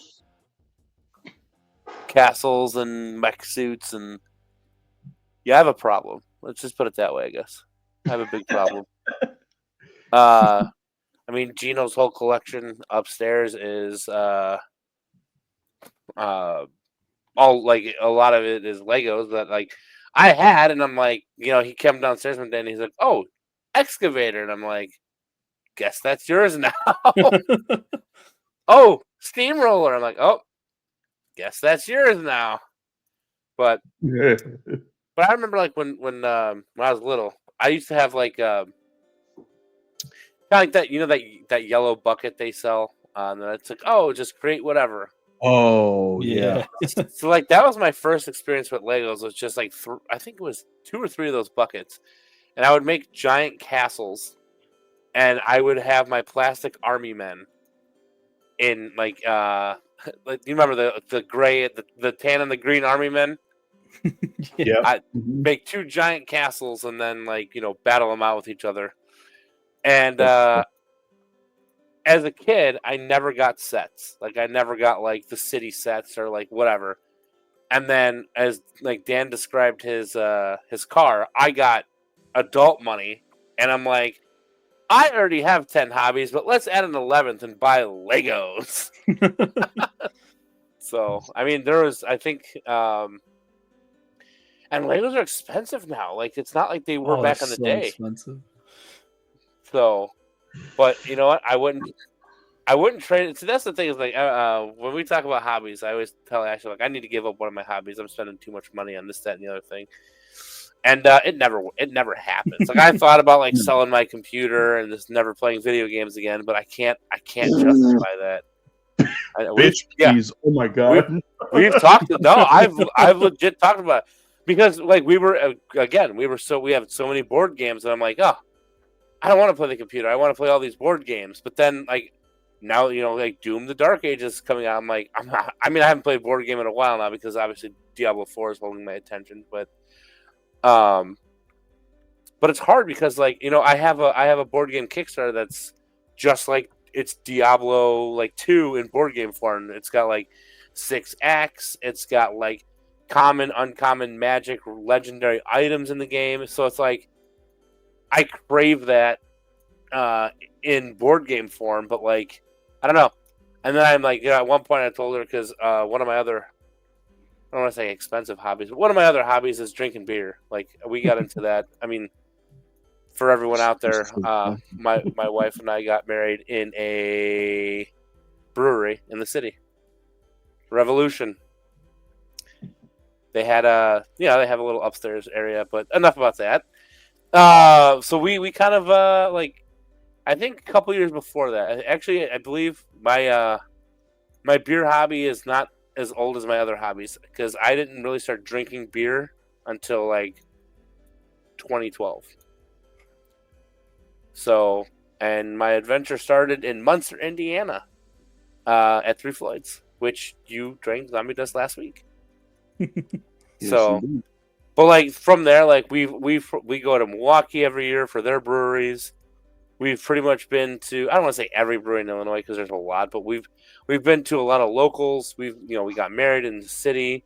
There's one weekend that we go down to Darien and go to like Miskatonic Brewery and the breweries down there. So we did a lot of beer stuff, which I think I'm gonna have a whole episode on beer at one point. Maybe maybe my next one will be beer.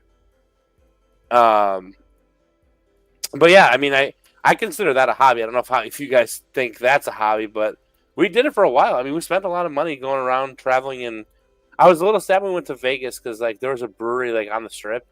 And it was COVID time, so the brewery was closed. But like, man, I would have ate that up if it was open. And I like to try everything. Like, I don't like porters or stouts, so I'll never get a porter. But I'll try stouts. Like, I'll go to a brewery and get like my IPAs, my hazies, my sours, Hefeweizen and stuff like that. But I'll get a stout just to try. I like to try things. So, but it's not as expensive as my other hobbies, but I will say it is time consuming, right? Because like building a Lego set could take days or weeks depending. Traveling to breweries is like probably the most boring part of the beer hobby, but it's a necessity. True, and it's not like it's something that can be brought to your house, I mean, look, it could, but you don't get the brewery experience, in my opinion. Right, exactly. You won't get the full experience of it. And that's the thing, too. Like, I don't know. I know you guys are, like, a bit on the craft beer, but, like, going to a brewery where they have, like, a tap, like my very first Gumball had, like, I don't know if I've said this on the podcast or just to you two personally, but, like, or maybe I haven't mentioned this at all, but, like, if anybody ever creates a time machine and says you can redo 2 things in your life, my 2 things would be reliving my wedding day because it was fun. It was a blast, and selfishly, it would be going to Three Floyds for the first time again because that very first sip of Gumball Head out of the tap, like freshly tapped, nothing can recreate that. Like, I've gotten Gumball Head on tap at bars. I've drank so much Gumball Head, like the old Gumball Head, the new, I don't want to call it new. It's like rebranded, I guess, like the logo changed or whatever. But nothing recreates that moment. Like, even the first Zombie Dust or the first Dreadnought, like the first trip to Three Floyds is really what I was like, if this is number one in a lot of people's minds and in my mind, I need to know what everything else tastes like. And then bringing a first full circle, Dan, that's where the addictive personality comes in. Because then you're looking up like, oh well, there's Revolution, and there's Two Brothers, and there's Phase 3, and then Milwaukee has all these breweries. Oh, there's breweries down south. Oh, there's breweries here. I need to try all these beers. So like, we'd be going somewhere. It's like, oh, hey, look at that brewery. Let's swing in for a beer or look it up. And like we created the Milwaukee trip in 20. So this year would be our 10th year. Wow. Going up there. So we created the Milwaukee trip, was what we call it, in 2015. And it was literally just a trip between us, Ashley and I, and our two friends. And we actually started it as a weekend thing. So like we would go up on Saturday morning, check into a hotel, and literally from the time we checked in till the time that Ashley could handle the three of us completely trashed, because she doesn't drink much. So she had a beer like every brewery, but like she doesn't drink that much, so she was the DD. And so until she couldn't handle us anymore, we'd be out drinking at breweries. So we created like what we call the Milwaukee trip, right? And I've talked about this on the music episode because of how like we do the music going up there. But the reason I consider this a hobby is just because like planning and different beers. And it's just you make a fun trip out of going to a brewery. And I still remember the first time we went up there. We started at Miller in Milwaukee, and that's a good way to discover a good beer too. Because like there's MKE is up there. It's MKE Brewing, I should say, not just MKE. And they were like, I don't want to say they were a hidden gem because like the locals knew about it, but like you guys probably have never heard of MKE Brewing, have you? No. Their brews are fantastic. Like they're like a hidden gem up in because everyone, like if I say Spotted Cow, you know what Spotted Cow is, right? Yeah. Everybody knows Spotted Cow, but nobody knows like OG or Hop Freak from MKE Brewing. I could even go as far as saying, do you guys know Lakefront? Because Lakefront's a big brewery up in Milwaukee. That sounds familiar to me. It's like they have IPA and they have the beer is called IPA, but like the I has an I over it, like the Illuminati eye or the dollar bill eye or whatever you want to call it.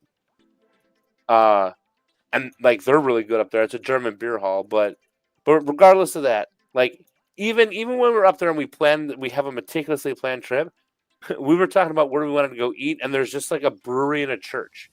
And like the special beers were named after the 7 deadly sins. I had to have every single one of them.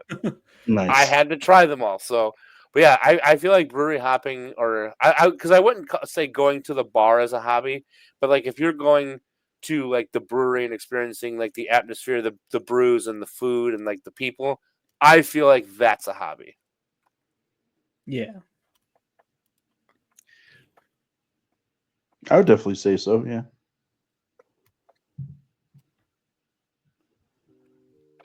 Sweet. Dan, what other hobbies do you have besides cars, man? I feel like Nick and I have talked about all of our hobbies, especially when it comes to like toys and shit. But like, I mean, we've talked about cars for you. You talked a little bit about video games and a little bit about movies.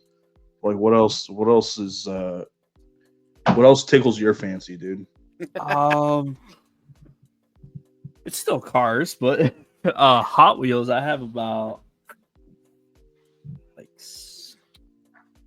300 or 400 different Hot Wheels. Yo, holy shit! Just sitting. Hey, they're only $1, right? They used to be at least, but I just started buying them. I started buying them up more. Like I've always played with Hot Wheels, but I didn't start collecting them up until like a couple of years ago. And it would just be like buying cars that I like personally. I don't really look for like any specific one. Like I'll literally, if I'm in a store, I'll go into the toy section or like the little shippers that they have and just kind of pick through them. And if I like any of them, I'll buy them. So it's like buying 3 or 4 here. It turns into like buying like, I think the week that I bought the most, I probably bought about 40 of them. And it was like so anywhere from like 5 to 10 a day at every store. Wow.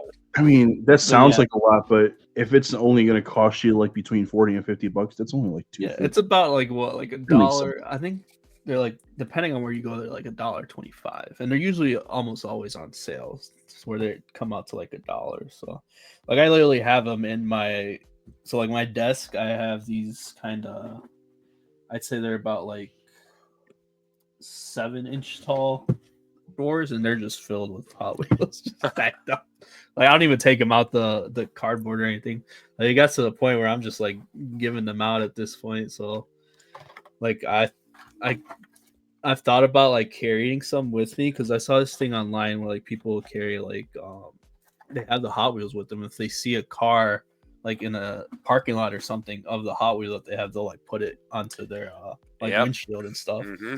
So I thought about doing that, because I'm like, I got a lot of these things, and a lot of them are like the same car, just different colorways, or like different, like same thing with like the action figures. They'll have one that has like a different body kit, or one that's like a different trim. So it's like, oh, I already have a Mustang, but this is a Mustang GT 350R, and I don't got one of those. I was like, I'll buy that one. But yeah, that's another one of mine. And then the Legos too. I have a lot of Legos. A lot of them are car themed. They're the Technic ones. Yeah, Nice. yep. Yeah, and those can get expensive. I think my most expensive Technic is $200. Okay. But it's worth it. I like the Technics a lot. Yeah, a lot of my Legos are the Technic car. I'll buy the smaller little $25 ones. They're like what, like 200-300 pieces, and build those. I think the other Lego sets that I like are like the, what are they called? Are they like the busts, where it's like just the head of the figure? Oh yeah. Mhm. Yeah, I have a Batman one, and then I have a Stormtrooper one. Even though I don't watch Star Wars, I just thought it was cool. I bought it. I was like, that looks pretty sick. And yeah, like there's a cat one that I want to buy. They have like a tuxedo cat. I don't know if you guys have seen that one. Yep, I have seen that one. That one's cool. No, that one's Yeah, cool. that was cool. I kind of want that one. Yeah, the one Lego set that I do want that sold out super fast, and people, fucking resellers, bought them all, and they're reselling them for like $1,000, is a Porsche 911. I think it was a GT3. Yeah, I don't know why they made so few of them. And yeah, they were like sold out almost right away. I think the starting price for them was, I think they're like 150 to 200 like retail. And yeah, people were selling them for like $1,000, which is insane. What year did that one come out? Let me look it up real quick. It's the orange one. Let's see it. 42056. Damn, you got the serial. You know the number? Lego number? And everything, man. Came out, and I think it released in 2016. Oh, so it's an old one. Yeah, and it was, yeah, MSRP was $299, and if you find a real one, it's gonna cost you $1,000. If it's built, it's gonna cost you like $600, $600. But unopened, they're going for like $1,000 right now. That's insane. Yeah, a little bit. Yeah, no, that's crazy. And I don't know why it's just that one, because there's no other Technic set that's that expensive. Because there's some retired ones that are kind of expensive. Like they have a different Porsche. It's a 911 RSR, different model, and it's like the same size set, and that one's nowhere near as expensive. And that one's retired too. What's the Lego number on the orange one? The orange one is 42056. Oh. Yeah, unless you're buying it built already, it's gonna be expensive. But what's the fun in buying a built one already? Right. Oh, besides that, Legos, video games, onto computers for a bit. Oh, I go in and out of this one a lot, and it's guitars actually. picked it up. Really? When I was 15. I think my mom bought me my first guitar for my birthday, and yeah, I mean I was into a lot of like pop punk at the time or post hardcore stuff. So really enjoyed. I played in a couple bands. We only ever did practices. We never played any shows. But we called ourselves a band. But yeah, I go in and out of that one a lot. So when I started with like a super cheap, like I think it was like a $60 guitar. It was from a pawn shop, and then from there, it stuck with that for a little bit, and then I ended up spending a little money to get like a nicer one. So I mean, you guys familiar with guitars at all? Oh, Not really, no. Very No. little. So they have if you heard of Gibson, Yeah.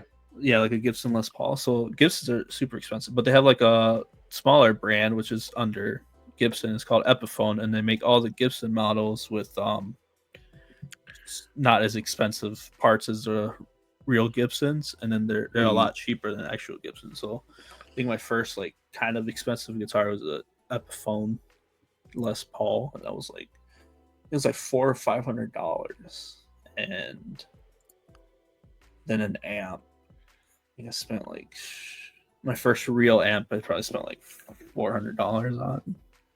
Oh, wow. Yeah, and then I ended up selling that and kind of stepped away for a little bit, and then I started flipping guitars. So I'd buy them online, like guitars that needed like either tune-ups or just like cheap deals that I would find online, or I would like haggle people down.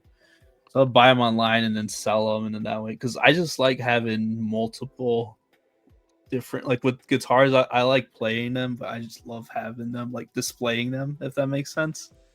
So like I want to have like all these different types of guitars, but obviously can't afford to do that. So I was like, that's the perfect balance. I could have it for a little bit, and then I could sell it, and then I could get another one, or I could trade it. So I did that for a while, and then I hadn't played him for a long time because I sold everything that I had.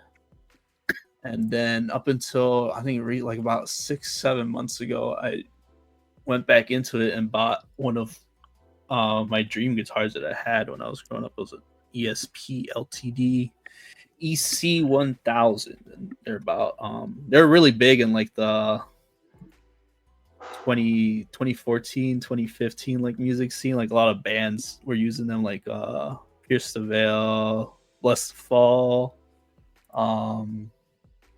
Sleeping with Sirens. Like a lot of their guitarists use that specific model, that EC1000 model, and I always wanted one growing up, and I ended up buying one. I think got a pretty good deal on it. Paid $600, and it was in like perfect condition. They usually go for about $800 or $900.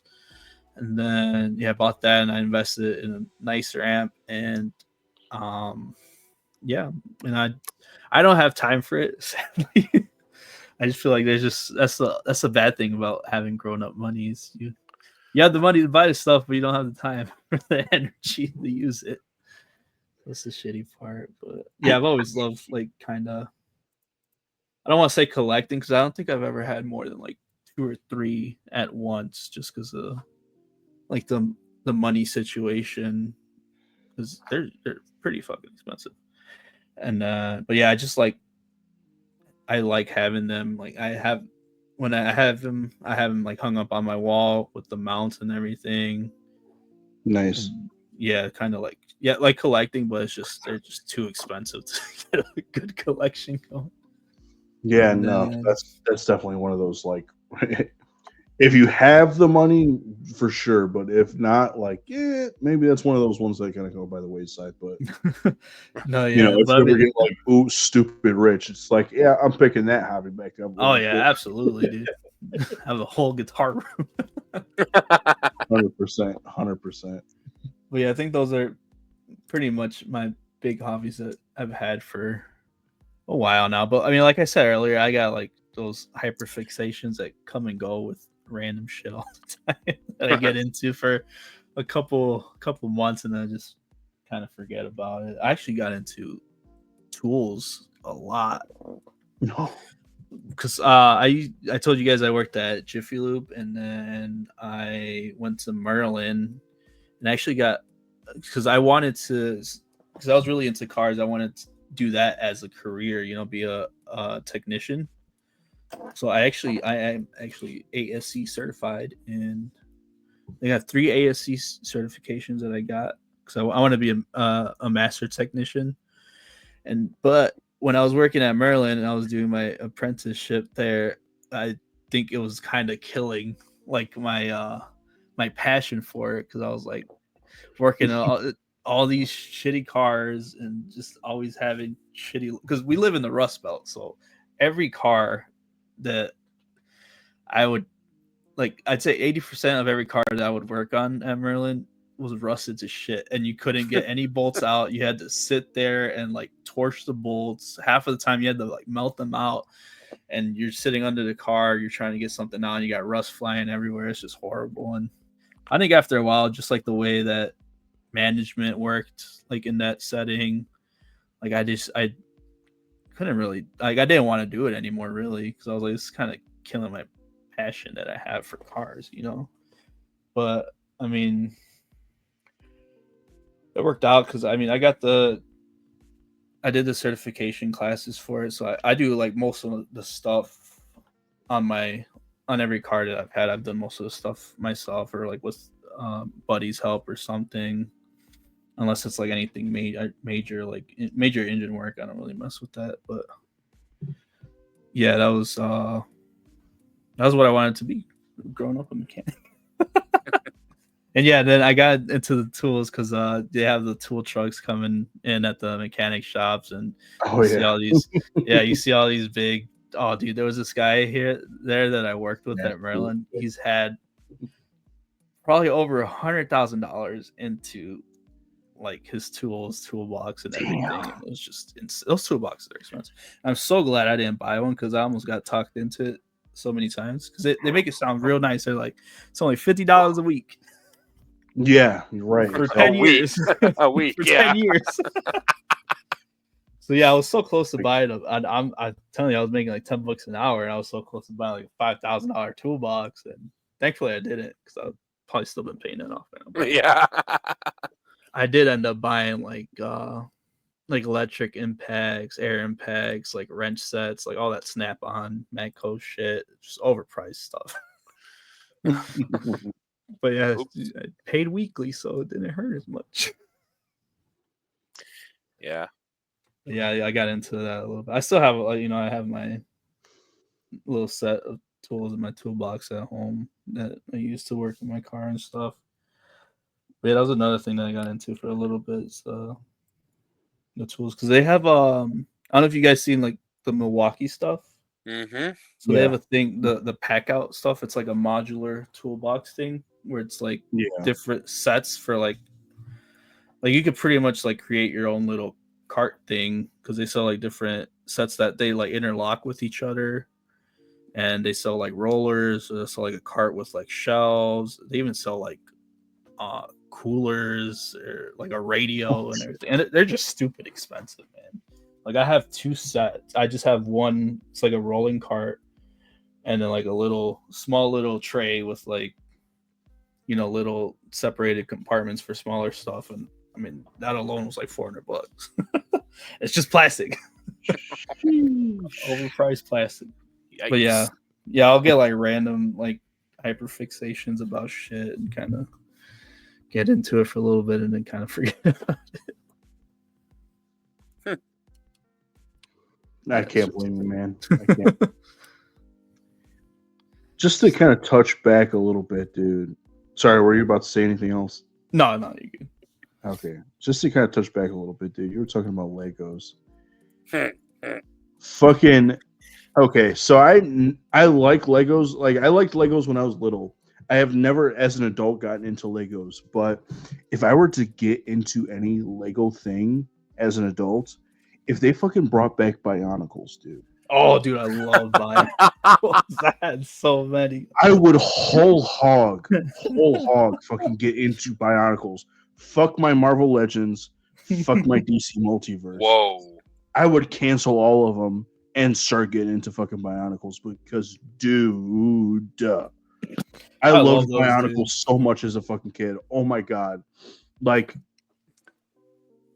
if and what kind of reignited my fucking love for it was I was just like doom scrolling right through fucking not TikTok but Instagram, and there's a guy that I've since started following on Instagram that like he will I'm sure he probably owned like the original figures, but like he's enhanced them. He enhanced like the Bionicle figures by and I can't remember what he calls them. I think he calls them definitive versions, where he'll like add more and he makes them like because before the Bionicle figures were like 5-6 inches, he makes them like 7-8 inches tall and builds them out a little bit more. Dude, I saw them and I was just like, motherfucker, dude. If they made these, I would fucking buy the shit out of them. Because they look cool as hell. And I know some of them, I think he's like 3D prints some of the pieces for it. But like looking at them, I was just like, dude, I swear to God, if they ever came back out with Bionicles, I would be into it because I owned all original 6, and then I got like one of the Nuvas. I think it was Liwa Nuva, which was the green one. And then I got Taka Nuva, which was the 7th Bionicle with the Mask of Light. Now I'm starting to fucking. Now I'm speaking Chinese for some of those folks out there. Sorry, guys. Bionicle was like a quote unquote action figure series that was made by Lego, and it's semi based on like some. They use like mythology from I think it's Maori culture or like Pacific Islander culture, because some of those names are like come from that area.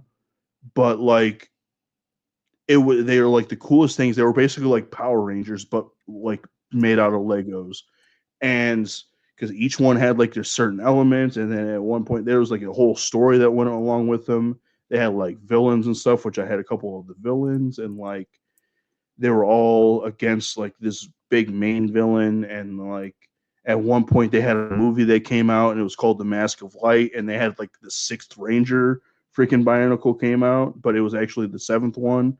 And oh my god, dude, it was so awesome. It was like the coolest thing ever. And again, like it reignited my like love for that. Seeing this guy on Instagram, and I was like, dude, I swear to God, if they ever came out with new ones, I would buy them. I'm half tempted to go look for the old ones on like eBay and freaking just buy them to build them and just display, because that's exactly what I did back when those came out. Was like I built the hell out of them. I would get them for Christmas or my birthday every time. That's how I eventually came out with all of them. And like I built them, put them on display, and like I had them on display. I would pull them down every once in a while and play with them and stuff, but they were like for display. And so like I remember one time I got a little bit older, I was like, okay, maybe it's time, quote unquote, it's time to let go of childish things, right? So I was just like, you know what? Exactly, dude. Let me freaking tell you. I was like, you know what? It's time to let go of childish things. Let me. I'm pack these up. I packed them up, and I gave them to my little cousin as a birthday present. And I remember handing them to him, and they were like in a shoebox, right? And I was just like, "Happy birthday! Listen, dude, these things mean so much to me. They're so awesome. Like, and I know you've loved and admired them for a long time because you've seen them on my shelf. I want to tell you right now, they are okay to play with, but these things, you have to keep them whole as they are. You can play with them as much as you want, but after you're done playing with them, please display them somewhere. So like that, like treat them with respect, right?"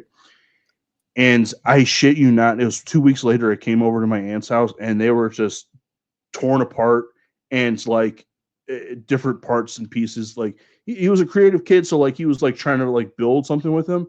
I almost wanted to fight him because of how they look. I was just like, "You son of a bitch! What did you do to fucking Bionicles. I was like flipping out. I was like, I'm gonna freaking freak out here.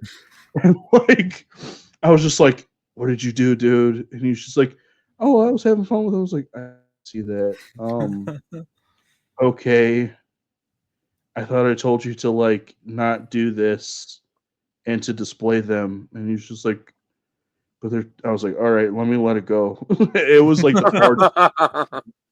It was the hardest freaking thing for me. But like, yeah, I would 100%. And I've said this already, but I would 100% go whole hog into Bioticles. If Lego ever freaking re-released them, I would spend whatever they charged for them. I would probably spend Good on it. luck with that one. Yeah, for real. But yeah, that's my little rant about Bionicles, dude. Part of the reason why I don't fucking buy Lego now, because I'm like, they're not Bionicles. I don't give a shit. Hey, I was gonna say we should have a Lego night, man. I'd rather do paint night, to be honest with you. Wow. You know, I forgot you don't like to build your Legos. No kidding. Oh wow! What? How many sets do you have to build? 4, Oh, that's it. Oh, 3. that's 4? not too bad. It's not too bad. Yeah, but the thing is, I need more space to build Legos where I can just paint minis and put them right back on the shelf. So, That's true. but, It's all about the pile, man. It's all about the pile. yeah. Yup, absolutely. Oh. Oh, how you guys looking on beer? I've Well, been done. Yeah, I finished my last one a couple minutes ago, right before my Bionicle rant. So, Yeah, I'm all set with mine. I mean, you guys got anything else? Yes, I do. Oh, let's go. Something very quick, and something that saddens my heart that neither one of you brought up first, but that's all right. I'll bring it up. I believe the three of us have a hobby we share together, like at least once a month. Something that's I've- true. Something I've been doing for years. I mean, you've been doing cheating for Got years. away But we from are me. new to. We are new to. You are. But it's okay. I forgive you both. I mean, we're all in a D&D campaign together that I am running. So D&D has, yeah. I mean, I think I've been playing D&D for 20 plus years. Wow. Trying to remember. I graduated in 05. It is 2025. 22 years. 22 years of D&D for me. Wow. We were so into it, or let me rephrase that. I was so into it because of the freedom that now when I first started playing D&D 3.5 was like the rule book of D&D. Like it was, there was a rule for everything. You wanted to jump and tackle, there's a rule for that. You want to do this, there's a rule for that. There was also rules for like they don't have those nowadays because like 3.5 was a little bit of a darker age for D&D, but like they also had supplement books come out that Wizards of the Coast published was like for pregnancy and for like there was extended gods, there was like there was everything. And like the amount of rules and supplements for D&D 3.5 was amazing. Like it was there was a lot. But like I was so into it that like I got my lunch in my lunch hour. I had a few of my friends and some of like acquaintances, and I ran a lunch hour D&D campaign in high school. Nice. So lunch was like I would get there, I would set up, people would bring their dice, and like at first we got in trouble a few times because people thought we were gambling. Like the teachers thought we were like gambling because we had dice and stuff like that. So like they were like, "Oh, you can't." And when we explained it to them, yeah, basically. And like when you explain it to a few of the teachers, it's like they let it slide, and it was cool. And so I ran a lunchtime game. I was running at the time.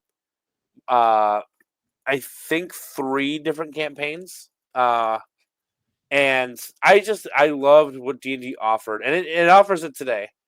I think when when I became a DM back then, it was a little different. Where I thought like the freedom of D&D is what made it fun, but really it's the whole experience that I think makes it fun, not just letting players and characters do whatever they want. Like it's sometimes as a DM, rule of cool is like you gotta let character do it just because it sounds cool. But back when I was first DMing, I was like letting people get away with like a lot, and for me, it took away from me as a DM, and I believe it took away the experience for players. But anyway, I've been doing that for a while. I've gone back and I've played I played a campaign, or I should say like a one shot basically of like advanced D&D and D&D. I guess technically it's D&D 1 or D&D. No, because that's what this update was supposed to be called, was D&D 1. The original. I played first edition. That's what I'm trying to say. And I never actually played third edition because I don't think it actually exists. I think it went like it's like some advanced game or whatever. And then I acquired the rule book for D&D 4th edition, and it was not appealing. It was like it was just the way it was written, and like it turned a lot of people off to D&D. But excuse me, the reason that today that D&D seems like it's so popular is because 5th edition kind of got lax on the rules and how difficult things were to play the game.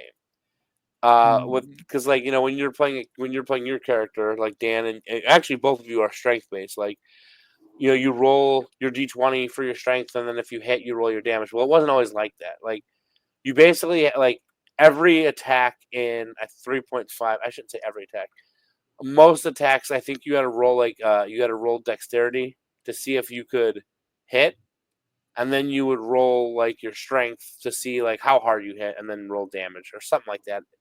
It's been a very long time for 3.5, but like 5th edition simplified it. It put D&D into the hands of everybody. You could pick it up and play base D&D and still have fun with it, and not to go like into like multi-classing and deep rules here and blah blah blah.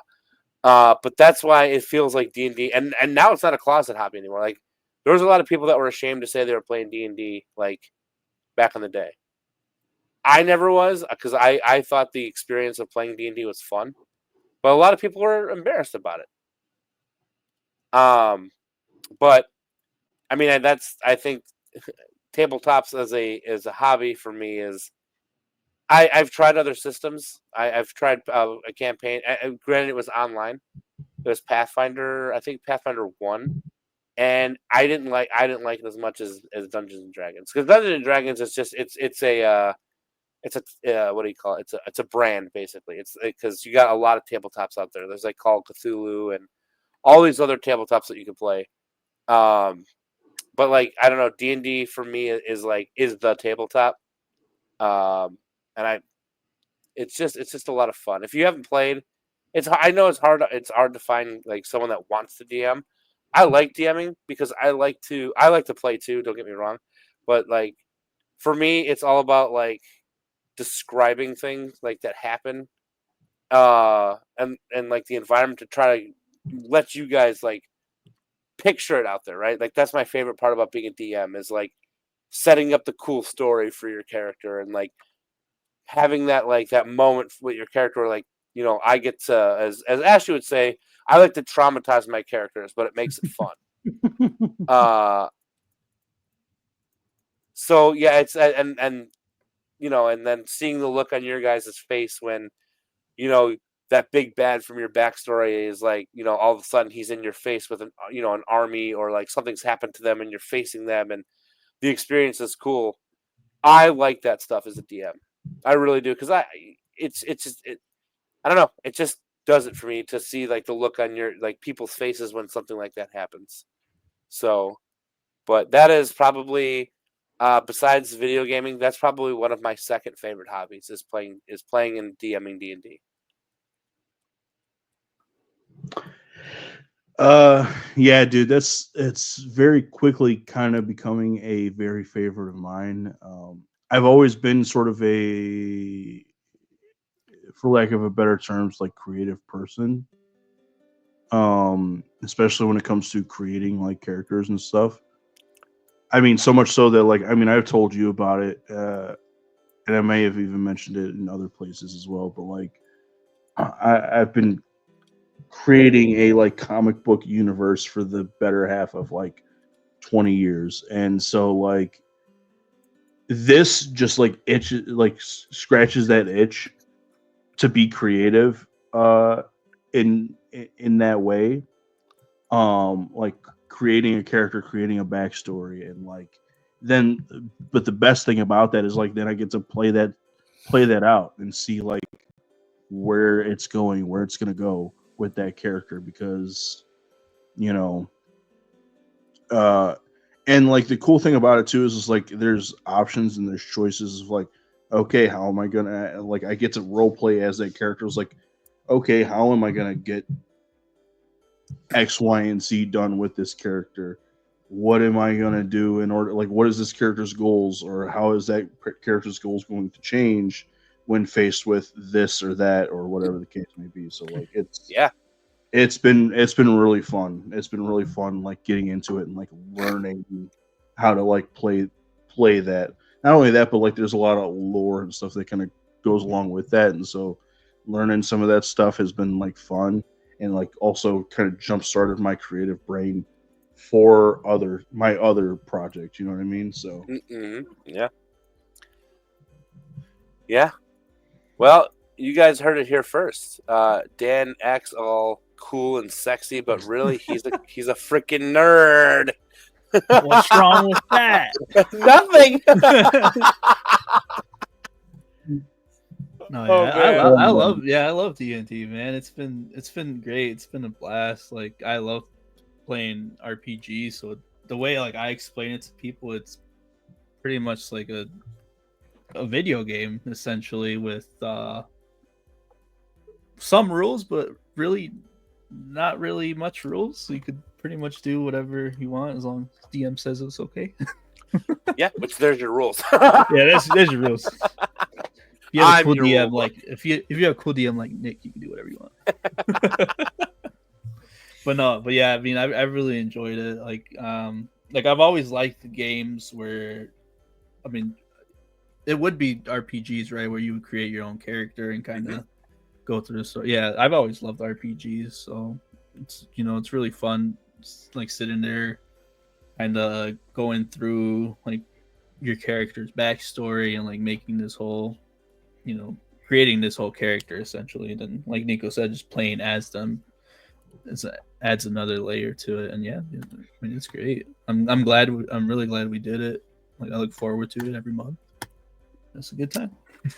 Sweet. I love it. Legit. Nice. Yeah, that'll close it out for me. So if you guys want to. Yeah, All I'm good. I guess we'll call it there. Thank you, everybody, for listening. It's been a pleasure. And yeah, farewell from Dan. See you guys later. Bye, folks. Later, guys. How long I've been waiting for this.